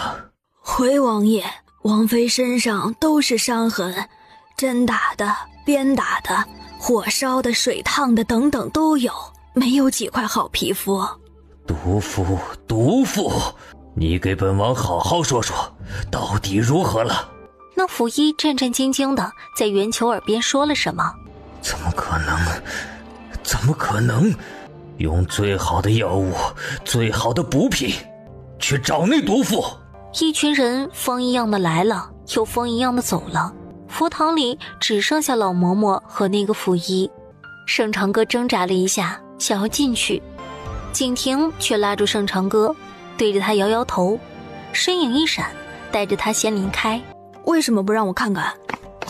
盛长歌莫名的烦躁，第一次他有了这种心慌意乱的感觉。景婷没有说话，任由他烦躁地走来走去。你也听到了？听到了。我很小的时候，父亲和哥哥就战死沙场，那个时候母亲是跟着一起去的，也是一起在棺木里躺着回来的。他们都在盛家的祖陵里，如今……所以冷静下来，慢慢甄别。若是真的，后面有阴谋，而且这个阴谋持续了很多年。如果是假的，那就是已经知道了你的身份，做的一个局。景婷的声音低低的，平静而且冷静的，让盛长歌终于渐渐的平静下来。他对父母兄长是没有记忆的，父亲驻守凉州城，他生在凉州城，7、8个月的时候，凉州城被围，援军未到，父母兄长都战死，盛家几乎消耗殆尽，才等到援军到来。和8个月的他一起回京城的是3具棺木。那个时候爷爷一夜发须皆白，盛长歌的脑子里思绪纷乱，他理不出一个头绪来。景婷陪着他坐了一会儿，叹了口气，静下心来，穆飞烟的生母一定知道。是啊，他一定知道。等一下，那个圆球应该还没有走，我让人去看佛堂那位了，医术顶尖，你放心。现在每一分每一秒对于盛长歌来说都是煎熬。终于远处传来一个声音，景婷动了。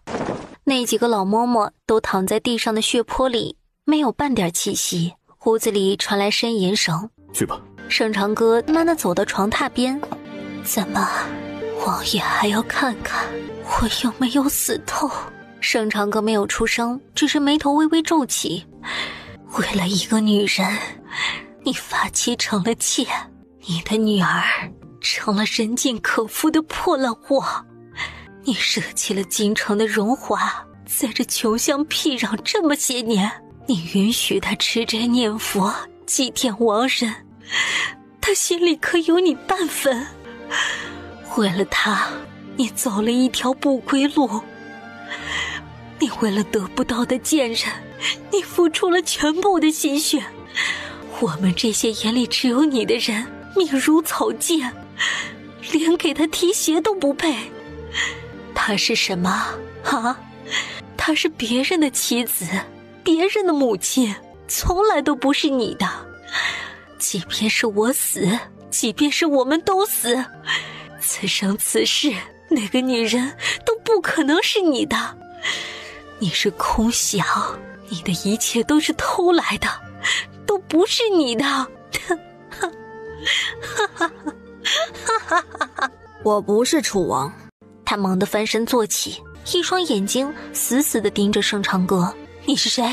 盛长歌拉过一把椅子，在他的床榻面前对坐。你猜猜我是谁？腿断了？那梅夫人不说话，一直盯着盛长歌。盛长歌？小爷就是盛长歌。不如你告诉小爷，佛堂那位是谁？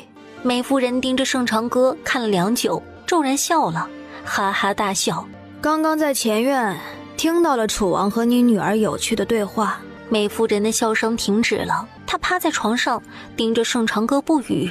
他们准备了后路，准备逃走，因为成安被围了，凤元书院被灭了，他们感觉不安全。但你的好女儿说带着那个女人走，你们就都舍弃了。看到梅夫人脸色瞬间再无半丝血色。楚王同意了，并且叮嘱你女儿不能伤了佛堂那位一分一毫。你胡说！你可以当作小爷胡说，你的心里比谁都清楚这是不是真的。本来想着你若配合，小爷倒是可以答应你一个条件，现在你自己好好待着吧。说着转身就要走。等等！盛长歌回头看着他，却是没有动。盛长歌，那那是你的母亲呀，你不认识吗？贱人，你让我一辈子受尽苦楚，女儿成为那个样子，我就要让你的孩子看看你狼狈不堪、屈辱至极的模样。这不可能，换点新鲜的说辞，我的母亲可是躺在盛家的祖林里。哼，你的母亲被别的男人觊觎，被别的男人设计抢夺回来，你的父兄也死于别人的算计，难道你不气？楚王吗？楚王要什么女人没有？何必夺人之妻？你说谎也要说得像一点儿。哼，当年那人可不是楚王，你若不信，就去看看佛堂里供奉的是谁。你若答应我一个条件，我可以告诉你另一个秘密。但愿你能说出一点有用的。我只要你放过嫣儿，给他留一条生路。你说，叛军的主子在京城，京城有一个老太婆，和这件事情也有关联，但是具体是谁不知道。他们谈话从来不提起名字。盛长哥挑挑眉，袁球也说了，京城的老太婆。京城那个老太婆隐藏得这么深吗？那美妇人说着，竟然呕吐出了一口鲜血，整个人伏在床边，气息微弱。你中毒了。花园，花园，你好狠的心！我从15嫁给你20多年了，20多年的陪伴，不及你心头的那一份念想。我好恨，好恨！盛长哥想要说什么，景婷已经带着他闪到了里面的屏风后。你做了什么好事啊？穆飞燕的声音气冲冲的。你怎么回事啊？燕儿，你来。穆飞燕站在原地没有动。燕儿，你不是什么君主，走吧，远走高飞，找个地方隐姓埋名，安稳此生。走吧。你胡说什么？他不是楚王，你不是郡主，何必做他人傀儡？何必做他人傀儡？求你，走吧，走吧。焦大夫，这富贵荣华都是一场梦而已，抓不住的，不是你的就不是你的，你懂不懂？懂不懂？若是当初，美妇人趴在那里不动了，眼睛睁得大大的，再无声息。穆飞烟只是站在原地看着，脸上神色莫名，看不出伤心，也看不出高兴。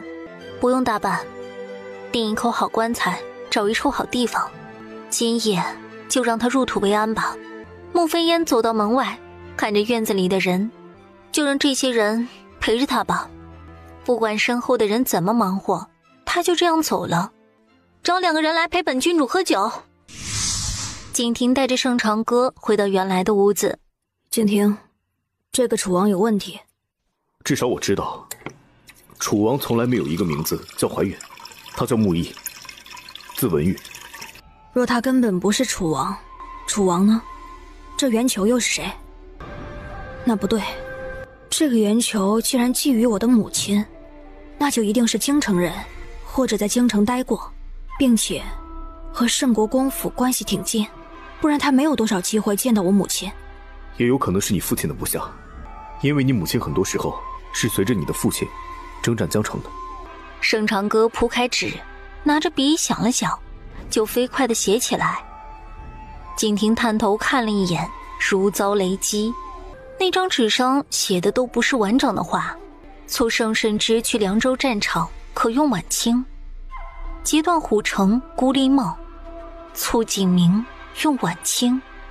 汝儿，若他日荣华，榆木风峻，群山中，京郊留心，万不可。最后写下京中诸事皆妥，待一夜南风起，里应外合，夺之。写下最后一个字，盛长歌就推到景亭的面前。景亭，我可以相信你吗？你可以相信我，无论什么时候。在程平伯的书房里，他烧掉的信件，我只看到了这些片段。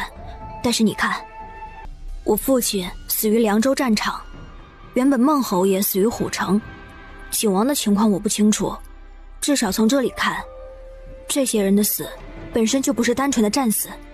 我父亲去了江夏，在和南楚的战争中中了毒箭，母亲带我父亲归来途中遭遇袭击。他不是只有陶哲思那个儿子，还有一个儿子在叛军的手上。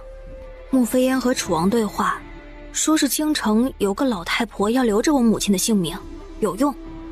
这个老太婆是个大鱼。商洛说孟云清的母亲柳氏和苗疆的圣女长得很像，我可以肯定孟云清在阳谷。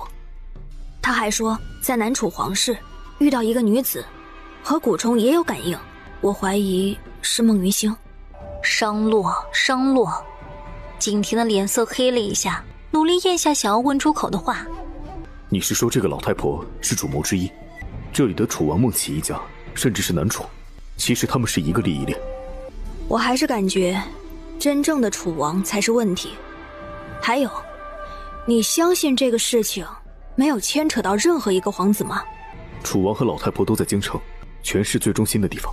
皇后和我曾有一个交易，太后寿宴让太子出来，她告诉我父母死亡的真相，她告诉我的名字是晚清。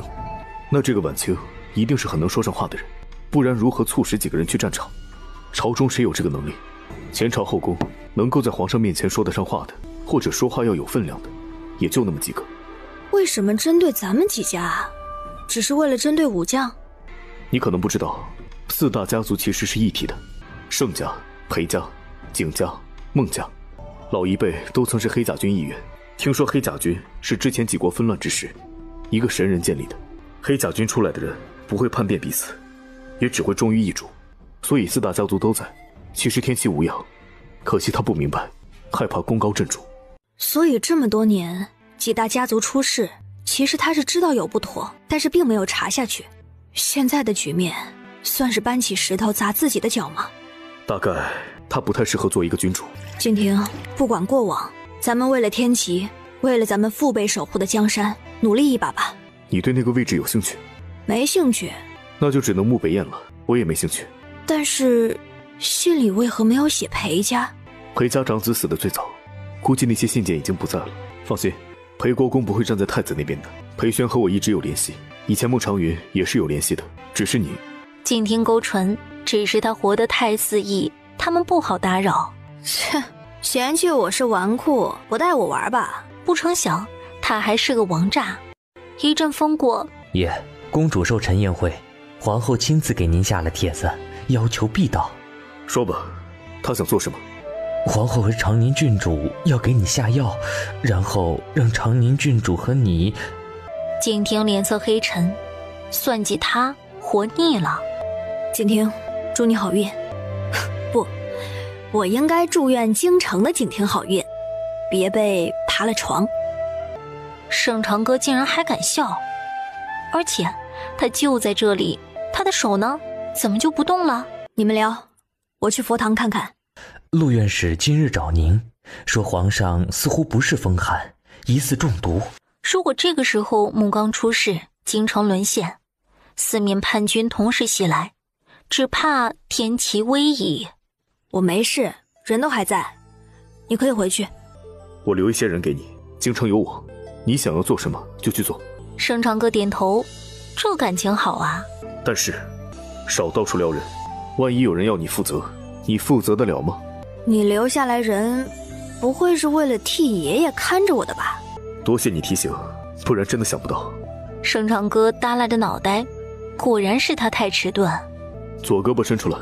盛长歌蒙圈了，还要用绳子绑着吗？哪想里景亭已经挽起他的衣袖，他的左胳膊鲜红一片，幸好骨头没有什么大事儿，从怀里掏出一个瓶子，倒出药物，一点一点地敷上。这瓶子里的1天2次敷上，若是确定是你母亲，就直接里应外合。现在不怕打草惊蛇，就怕蛇不惊。盛长哥点头，胳膊上凉津津的，舒服多了。景婷亮起了小条子，少去撩拨别人。看着他撩拨那个穆飞烟，简直就是酷刑。撩拨一下他不香吗？盛长哥哀怨地看着他离开。高冷世子呢？谁藏起来了？没多久，另外一个蓝衣人出现在他的屋子里。统领，以后我们都是你的人了，30人都在外面。你家爷怎么告诉你的？我家也说了，世子的话要听，世子的命要保。世子若是撩人，怎么样？世子撩谁就打断谁的腿。滚！远处传来了鸡叫声，佛堂里一片昏暗，福一显然已经走了，那个老嬷嬷也没有踪影了。统领，这里的安慰已经替换的差不多了，去看看这个院子还有什么人。弄晕了。他自己奔着那个女子的房间走去，屋子里很黑，床榻上有清浅的呼吸声。若是来取我的性命，就请便吧。我不是来杀你的。那你来做什么？来问问你和圣国公府什么关系？你是谁？盛长哥。你说你是谁？我说我是圣国公府盛长哥。盛长哥，你真的是盛长哥？那女子挣扎了一下，摇摇晃晃地站起来，双手死死地抓着盛长哥的手臂。你真的是盛长哥？你没事？所以你是谁？长哥，哥儿。他弯腰扶起那个女子，让她坐在床榻上。灯光下，他看着盛长哥，长得和你们的父亲很像。接着拉起盛长哥的左胳膊，看到一块小小的浅褐色胎记，才笑了。他哭着笑着，从自己的怀里掏出一双小小的鞋子。你的鞋子，我和你父亲上战场匆忙，还差最后一点缝好，我就直接带走了，你都没有来得及穿上。盛长哥觉得心里堵得厉害，强忍着不让情绪崩溃。孩子，这里不安全，你快走。不是，外面是我的人。长大了，我的娃长大了。所以你真的是？我是傅凤华，你的母亲。我们都以为你……我也以为我死了，和你的父亲死在一起，但是我醒来的时候就在这里了。重伤之后，功夫尽失。哥儿，有人故意拖延援军的速度，当时凉州城的驻军里也有内奸。你父亲和你哥哥哪里是战败？我们都是后边有人捅刀啊！我知道父亲和哥哥的死都有阴谋，但是你怎么在这里？这么多年为何不和祖父联系？哥儿，我无颜见人呀。醒来就成了这个所谓的楚王的王妃，何府上下都叫王妃。我抵死不从，他就妥协了。我一直都被关在这个佛堂里。他们说，如果我敢和京城联系，就要杀了你，就要告诉世人，是我和人私奔，设计害死了自己的丈夫和孩子。我不能赌你的安危，不能让你的父兄背上污名。只要你安好，就当我死了也行。何况这里人生地不熟的，我没有一个可用的人，身上没有钱，连这个佛堂的院子都出不去。他们能够在凉州筹谋，势力一定很大。我不敢赌啊。盛长歌眼睛发酸，这个小小的佛堂院子10几年呀，就这么待着。那人就是楚王。母妃，你在吗？歌儿，躲起来。母妃，这是怎么了？胡氏，你怎么不去休息？睡不着。母妃知道吗？打你的那个贱人死了。怎么了？刚刚他不是好好的，因为打了你，被父王打断了腿，灌了药。是我对不住他。既然觉得对不住，不如和女儿说说，你究竟是谁？为何在这里担着王妃的虚名？面前这个美丽的女人是王府里供着的神，除了父王偶尔来坐坐，其他任何人不准打扰，不准不尊敬。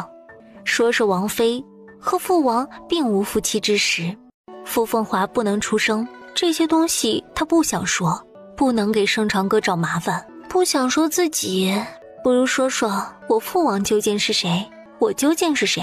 你的父王是楚王穆毅，你是穆飞烟，难道这个还有错？谁敢在楚王的封地冒充楚王？是吗？可是他说他不是父王，我不是郡主，何必做他人傀儡？好让人费解的话呀。傅凤华叹了口气，穆飞烟却是低低的笑了，声音越来越大。哼，你说是不是很好笑？盛长歌。盛长歌轻笑一声，溜溜达达的从床帐的后面出来。哎呦，妹妹好凶啊，小爷我有点害怕。害怕呀？本郡主可真没看出来。哼，在我楚王府还可以悠闲自在，的确厉害。哎呦，小美女这是怎么了？难道不是你捡了小爷回来的？又不是小爷自己送上门的。他和你认识？刚刚认识的呀，这天下的美女和小爷我都是有缘的。哼，母妃，咱们出去说，父王在等着呢。美女妹妹，去哪儿啊？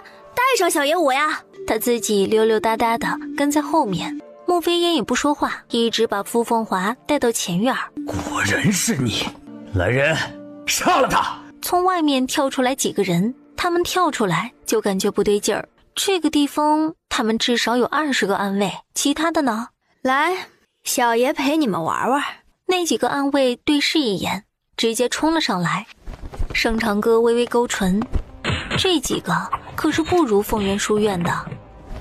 他红白相间的身影在人群里穿梭，速度极快，刀光剑影之间看不清楚他的动作。等到能够看清楚他笑眯眯地站在那里的时候，几个暗卫已经倒在地上。美女妹妹，哥哥厉害不？穆飞烟的一张脸华丽丽的黑了。来人，来人！那个圆球大喊，人倒是出来了。黑甲军！穆飞烟脸色黑沉，他一把拽过傅凤华，拉着圆球就往后退。他们直接退入书房，猛然关上门。分一部分人检查外围，夜莺带几个人府里搜罗，一定有暗道。盛长哥，你最好现在退出院子，不然有一个人，我就在他的身上划一刀。你可以试试。你也可以试试。哈哈，盛长哥，这里不是凤元书院，黑甲军也不是天下无敌的。几个黑甲兵悄无声息地上前，推开窗户，屋子里已经没人了。盛长哥勾唇冷笑，走进屋子看了一圈，在地板上一处猛地一踩，就有一块石板划开，一个黑黝黝的洞口露了出来。清理楚王府。而他带着几个人直接进入地道。盛长歌一行悄无声息地往前走。父王带着他就是个累赘，走都走不快。过了一个拐角，隐隐有声音传来。盛长歌的嘴角勾起，以为这两个人多厉害呢，不过如此。若想保命，就带着走，别废话。没有他，咱们死得更快。我告诉他们，仙山脚下集合，那边有人接应吗？有，放心。两个人没有再说话，而是一路静默向前。出了洞口已经是城外，穆飞烟和袁球上了马，傅凤华被捆上塞进了马车，一路往东南疾驰。如果要出天齐，需要绕过边境的仙山。东南方向，凤元山和仙山未曾接壤的一片平原就是出口。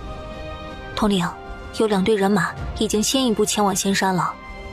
那个统领，锦世子的信。盛长歌接过来展开。裴家二爷可求助，于公子乃是大越太子，若去天竺，可用。另，注意安全。盛长歌挑了挑眉，收起纸条就准备出发。统领，不回信吗？只言片语也好啊。听风统领说了，只要世子来消息，就磨着盛世子回信，不然回去挨揍。盛长歌扫了他一眼，策马远去。摘花凌乱了，兄弟啊，我们统领揍人更疼。不如你去问问你家听风挨了几次啊？夜莺哈哈笑着策马向前。仙山脚下，几十护卫簇拥着穆飞烟和袁球，前面路上，盛长歌笑眯眯的等待在那里，杀气弥漫。盛长歌，你最好让开！你难道不知道请神容易送神难？你拿一个陌生人威胁我，真的以为我有什么圣母心？那你到底要做什么？倒是那个袁球左顾右盼，像是在等待什么。就想要问问楚王到底是谁？杀！盛长歌，凤元山你能活着出来，这里未必。盛长歌只是笑了笑，身后的黑甲兵立刻策马上前，厮杀声震天，血腥弥漫，哀嚎声声。穆飞烟和袁球从一边立刻策马狂奔，盛长歌冷笑着拦在前面，长枪横扫，扎了袁球的马，回枪就往穆飞烟的跟前去了。穆飞烟眉眼一闪，把傅凤华抛出，迎向长枪。盛长歌堪堪收回长枪，就要去接傅凤华，一个黑影扑出来，砍了穆飞烟的马蹄，就地一滚，傅凤华就砸在他的身上。穆飞烟从马上滚落，被那个圆球一把拎起就跑。不远处一群骑兵赶来，穆飞烟和圆球钻进骑兵中间，就不见了踪影。隔着一段距离，盛长歌和他们对望，这些骑兵是天竺的军队。盛长歌抱起傅凤华，才看清楚地上的人是那个于公子。盛世子，不如先和我去大越从长计议。盛长歌点头，抱着傅凤华上马就走。不一会儿的功夫，一群人就走得干净。大越是个小国家，夹在天竺和天齐之间，艰难生存。一群人需要休整，所以并没有去见大越的王，而是在于公子安排的地方先住下了。傍晚的时候，夜莺沉着脸回来了。统领，天齐境内叛军四起，北疆、西面凉州、东面都有，齐齐发兵逼近京城。盛长歌眉心一跳，早知道会有这一天，还是来得有点早。天齐京城晋阳。锦世子，皇上突然吐血昏迷。霆锋，调集人马，派人通知京外3大营做好准备，通知裴家。锦世子，王公公让来请你，明王和皇后都在御书房，御书房不让陆院士进去。景天的脸色黑沉，一堆蠢货。告诉司墨，关键时候可以直接控制圣战，京城门口都要守好，只要这个时候京城内什么地方有动乱，直接格杀。锦世子，老人家，今天这天下如何？不管如何，父辈们打下来的天下我们都要守着，守着这片土地，守着天齐的百姓不受战乱之苦。那个位子当如何？贤者居之。你以为何为贤？可容贤良是贤，心怀百姓是贤。上位者不能有一己之私，要以天下为己任。天子守国门，君王死社稷，是贤。贤是气质，是担当，是责任，是勇往直前。西城门无事，锦世子放心。那老乞丐说完，溜溜达达的走了。景亭站在门口，眉眼深深，良久，进宫。